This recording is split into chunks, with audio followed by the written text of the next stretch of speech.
L'actualité hors de nos frontières nous mène en République tchèque. Plus de 15 morts dans une fusillade à l'université de Prague. Exactement, Sokhna Nataï, le drame a eu lieu dans une faculté de l'université Charles, dans le centre historique de la capitale de la République tchèque. Et c'était hier donc. Un homme armé a tué plus de 15 personnes et en a blessé au moins 25 autres avant que la police ne l'abatte. Selon le dernier bilan de la police, rien n'indique que ces crimes soient liés au terrorisme international. Selon le Premier ministre, la fusillade s'est produite dans une faculté de l'université située place Jean Palache, dont les enseignants et les étudiants ont reçu l'ordre de s'enfermer pendant l'intervention de la police. Et en Guinée, des heurts à Conakry donc pour réclamer de l'essence dans les stations de service. Des heurts donc qui ont opposé les forces de sécurité à des groupes de jeunes réclamant de l'essence dans les stations dont l'approvisionnement a été suspendu provisoirement par les autorités à la suite donc de l'incendie meurtrier du principal dépôt d'hydrocarbures de la capitale. En Algérie, toutes les compétitions suspendues après l'accident du bus du Mouloudia El Bayar qui a fait 2 morts.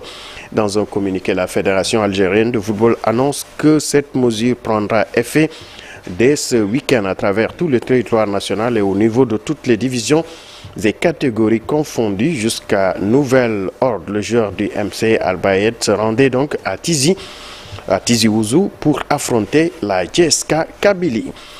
En République démocratique du Congo, l'opposition exige de nouvelles élections initialement prévues pour la seule journée donc de mercredi. Les élections générales en République démocratique du Congo ont été prolongées donc en raison de retard et d'irrégularités constatées la veille, mais pas plusieurs bureaux de vote ont gardé leurs portes closes mercredi. Certains candidats de l'opposition demandent à ce que ce scrutin soit tout simplement annulé. Parlons de l'espace Schengen avec cette nouvelle qui pourrait intéresser certains Africains.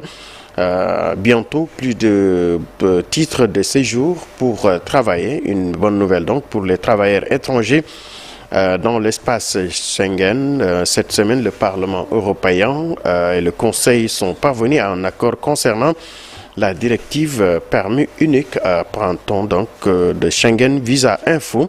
L'objectif est simple, simplifier les démarches administratives pour les travailleurs extra-communautaires, donc africains souhaitant vivre et travailler dans l'espace Schengen européen. Sokhna Nata. Merci beaucoup Ibou. À tout à l'heure pour la version Wolof de l'actualité internationale. À partir de 8h, dans la seconde partie de l'émission, nous serons avec Souleymane Niang pour la chronique économie, campagne agricole 2023-2024, démarrage K1K, c'est-à-dire avec beaucoup de difficultés.